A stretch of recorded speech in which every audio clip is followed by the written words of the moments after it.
मांगे में mobile number लगातार हाथ धरे कि गोरी फूला छाड़ी बारू पापा जी के परिवार कि गोरी फूला छाड़ी बारू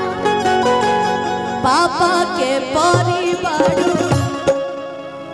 अलग लूपा सारे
देखिए धनु भैया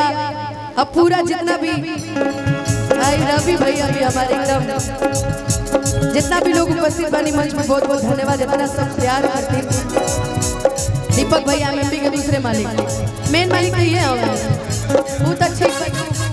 ठीक बने जहाँ बने गलती से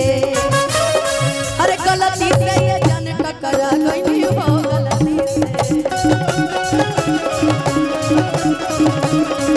गलती से ये जान टकरा गई हो गलती से